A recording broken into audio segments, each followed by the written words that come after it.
Satu kajian ada bapak-bapak datang itu kan, dok berat saya begini-gini terus datang, kemudian kajian yang kedua sudah turun hampir 20 kilo berat badannya. Masya Allah. Dan gantengnya luar biasa habis itu Pak. Emang orang yang langsing slim itu emang ganteng gitu.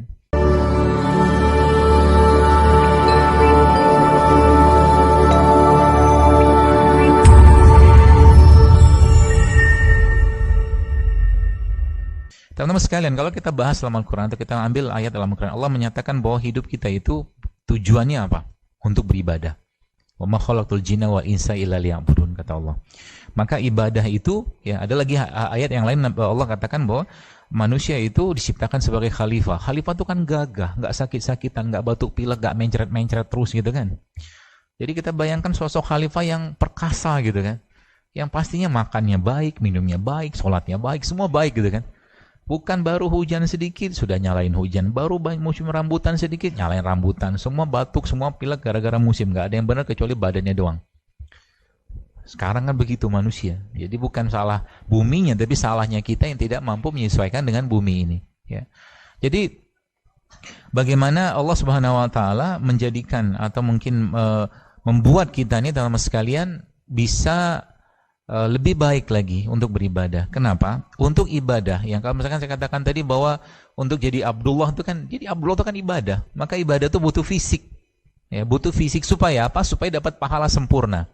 Supaya dapat pahala sempurna. Maka kalau seandainya ada orang yang sakit-sakitan, biasanya kemungkinan besar ada hal-hal yang berhubungan dengan petunjuk Allah dalam Al-Quran atau sunnah Nabi SAW yang dilanggar di situ. Itu aja sebenarnya. Sekarang mungkin kalau kita boleh lihat contoh, kita ambil satu hal yang sederhana sekali. Allah katakan wakulu wakulu wasrobu walatusrifu, makalah tapi jangan berlebihan, kata Allah. Makan tapi jangan berlebih-lebihan. Kalau lebih-lebih nanti cepat apa terjadi atau bagaimana konsep lebih itu, kata Nabi SAW, kalau seandainya kamu makan maka sepertiga untuk makan, sepertiga untuk minum, sepertiga untuk darah, kan gitu konsepnya. Kalau itu dilanggar, apa yang terjadi? Maka Nabi menyatakan dalam sebuah hadis, Nabi katakan, apa aku melihat di kalangan umatku di akhir zaman nanti, kata Rasulullah, banyak dari mereka yang gemuk, kata Rasulullah. Ya. Gemuk itu gara-gara apa? Gemuk gara-gara banyak makan, kan? Selesai. Ya, tidak apa-apa yang gemuk lah, tidak apa-apa. Ya, nikmati saja. Ya, jadi apa? Saya ngisi begini supaya jadi ibroh, karena saya pernah ngisi di sebelah di Bani Syariah waktu itu. Satu kajian ada bapak-bapak datang itu kan, dok berat saya begini-gini terus datang, kemudian kajian yang kedua sudah turun hampir 20 kilo berat badannya. Masya Allah. Dan gantengnya luar biasa habis itu Pak. Emang orang yang langsing slim itu emang ganteng gitu. Ya. Gemuk juga ganteng sih dari kejauhan. Baik. Jadi ada yang dilanggar di situ. Ya. Jadi kalau sesuatu dilanggar, maka apa yang terjadi? Pasti berakibat ke ibadah. Ya. Banyak makan, ya, kata ulama, salah satu penyebab lemahnya iman adalah banyak makan. Dua pintu yang menyebabkan kerasnya hati atau lemahnya iman, ya, yang pertama banyak makan, yang kedua banyak bicara. Kalau nggak penting nggak usah ngomong. Ya, kalau nggak penting nggak usah ngomong, karena itu mempengaruhi fisiologisnya kita. Anda ngelihat sesuatu, Anda mendengar sesuatu yang nggak penting, nggak perlu, fisiologis kita terganggu loh. Bagi yang suka mungkin baca berita-berita kriminal gitu, tanpa sadar itu apa ya, sesuatu itu akan tersetting di otak gitu kan. Ya makanya dari awal itu ya Quran kajian ya. Seperti itu aja sebenarnya kalau mau sehat pikirannya, dan memang begitu yang diajarkan oleh para salafus saleh. Anda bayangkan ini Madinah ini diimpit oleh dua imperium besar loh, Romawi dan Persia. Coba bayangkan. Kota kecil gitu kan, nggak ada apa-apanya. Tapi Nabi SAW tidak pernah mengutus sahabat-sahabat mereka, sahabat-sahabat Rasulullah SAW, ya Tolha, Zubair, Abu Bakar, Umar, Ali, segala macam untuk belajar di Romanya atau Persia. Tidak belajar. Apa yang Nabi kerjakan? Apa yang Nabi tarbiyahkan pada mereka? Al-Quran. Itu saja. Ya maka kata kunci apa? Semakin kita dekat dengan Al-Quran, kan semakin banyak ilmu yang akan Allah berikan kepada kita. Semakin banyak. Yang dia mau ilmu apa? Ilmu tentang komunikasi, telekomunikasi, semua ada di situ. Maka kunci kesehatan yang pertama dalam Islam adalah bukan fisik dulu. Ya, Islam mengajarkan kepada kita semua sekalian bahwa kunci kesehatan terletak pada kolbu, hati dulu. Ya, semua penyakit fisik diawali dengan penyakit kolbu. Semuanya begitu. Ya. Baik, bagaimana kita membahasnya? Penyakit kolbu itu secara kalau digambarkan panjang lebar banyak, tapi dua yang jadi titik kuncinya adalah kalau nggak syubhat syahwat, syubhat syahwat, syubhat syahwat, itu aja. Orang banyak makan misalkan, syubhat atau syahwat, syahwat, nafsu kan? Gitu. Jadi semua itu kalau ditarik dari agama dan lihat bagaimana Anda atau kita, saya tanya kepada teman-teman sekalian, kalau seandainya Anda habis makan banyak gitu kan, atau bukan Anda lah, ada orang habis makan banyak, ya bisakah orang dalam kondisi perut kekenyangan, ya dia bisa mengangkat tangannya berdoa khusyuk menangis baca Quran menangis? Gak bisa loh, gak bisa, karena memang kata kuncinya apa? Kalau kolbunya mau sehat, artinya sama dengannya kalau fisiknya mau sehat, maka jangan banyak makan, karena kolbu kita itu tidak perlu banyak makan, ya makan sedikit aja, sedikit berkualitas, selesai. Itu sebabnya Nabi katakan apa? Ususnya kaum muslimin itu kalau dia makan untuk 7 usus, nanti makanan tuh berkah gitu loh. Gak perlu banyak. Dan zaman sekarang banyak orang makan itu bukan untuk memenuhi kebutuhan tubuhnya, tapi lebih banyak untuk memenuhi nafsunya. Gitu.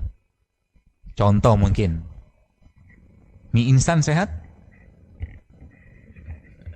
Semua pernah makan kan? Kita mungkin orang Indonesia tak pernah ada lidah kita itu tidak kena mie instan. Semua pasti kena. Tapi kenapa dimakan? Nah enak kan, nafsu kan? Dia akan jatuh, akan membuat kita jatuh terus-menerus. Jadi kalau semua orang itu makan sesuai dengan nafsunya, mengutamakan nafsunya, kata Rasulullah SAW, kata Allah sendiri, dia lebih buruk daripada hewan.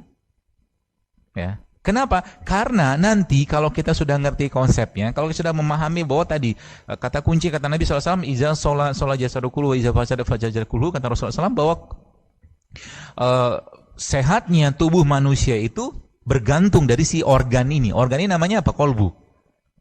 Kalau dia sehat, maka sehatlah semua. Kalau dia baik, baiklah semua. Ya. Maka kata kuncinya apa? Benerin kolbunya. Kalau mau sehat. Sehingga nanti kalau sudah kayak begitu, tingkatannya begitu, Anda atau kita tidak akan perlu banyak makan sedikit, insya Allah berkualitas, sudah cukup. Ya. Buktinya apa? Buktinya di Ramadan kita nggak banyak makan. Kayaknya sih begitu.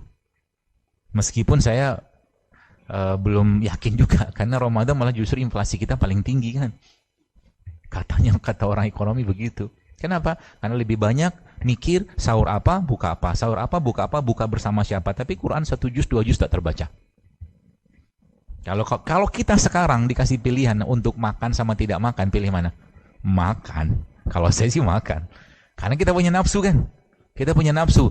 Allah sudah tahu dan Allah memang yang menginstal nafsu itu dalam diri manusia. Kalau bisa dikendalikan, dia sehat. Orang itu akan jauh lebih mulia pada malaikat. Tapi kalau nggak bisa dikendalikan, dia akan bermasalah. Seperti itu. Ya. Maka karena manusia sukanya makan, ya, dan disuruh berhenti makan nggak mau, Allah wajibin puasa kan. Lihat. Jadi kalau Anda punya mobil, ada servis bulanan, ada servis tahunan, ada servis apalah gitu kan. Sama kayak manusia. Karena manusia sukanya digeber-geber terus nafsunya, disuruh stop 30 hari Ramadan. Kasih pahala sekalian. Kan gitu. Selesai itu, masih kurang. Allah Maha tahu. Dikasih lagi puasa Syawal 6 hari. Masih kurang itu lagi, Allah kasih puasa Senin Kamis. Masih kurang lagi, Allah kasih puasa 3 kali sebulan. Dan puasa-puasa sunnah yang lain. Jadi kalau kita polanya itu udah jelas banget sebenarnya. Islam tuh mengatur, jadi dalam Islam urusan kesehatan itu sangat-sangat low budget. Kemarin ada mahasiswa tanya, dokter bagaimana kami yang mahasiswa ini yang anggarannya terbatas, nggak bisa beli ini, beli itu segala macam. Wah, saya bilang jawabannya sederhana sekali, banyakin puasa aja. Ya kan? Betul nggak? Banyakin puasa aja. Lagi mau takjil, mau iftar, pergi ke masjid yang ngasih sedekah puasa. Kalau zaman kuliah lu katanya pasukan pemburu takjil. Ya, cari takjil yang sehat. Tapi sekarang masalahnya Ramadan, nggak banyak masjid yang nyiapin takjil yang sehat. Gorengan lagi. Teh manis lagi. Sirup lagi. Kapan mau sehat? Gitu loh. Udah ngerti nggak sehat, udah ngerti nggak baik untuk dimakan, masih dimakan juga, zolim namanya. Setuju nggak? Ada satu quote yang saya biasa sering sampaikan. Hunger is the first element of self-discipline. If you can control what you drink and what you eat, you can control everything else. Lapar itu adalah elemen pertama disiplin diri. Kalau kita bisa ngatur lapar, kita bisa ngatur yang lain. Kalau pas lagi lapar, coba jangan langsung makan dulu. Biarkan tubuhnya mendetoks dulu. Biarin dulu. Kenapa? Karena kata kuncinya, ya tubuh kita tuh kalau nggak ada bahan baku yang masuk, dia akan bongkar bahan baku yang ada. Dan bahan baku yang paling sering jadikan bahan pembongkaran tuh namanya lemak. Jadi sebenarnya kalau kita ngerti konsep lapar ini, kita akan lebih senang lapar. Ya, dia akan mendetoks terus badan kita. Kalau gula masuk, diubah jadi glikogen. Glikogen nggak kepake, diubah jadi lemak. Lemak itu letaknya paling dalam. Ya, jadi paling disimpan di tubuh kita itu dan paling susah dibongkar. Makanya cara membongkar lemak tuh paling mudahnya adalah bongkar dia menjadi energi dengan cara sering-sering melaparkan diri. Proses ini kalau terjadi atau kita lakukan, maka tubuh akan melakukan satu proses namanya autofagi. Autofagi itu dia akan memakan sel-sel yang rusak. Sesimpel itu coba. Tapi tahan dulu laparnya. Nanti kalau sudah mau makan, baru makan. Ya, makannya tapi dipikirin. Yang saya makan ini kira-kira sehat nggak?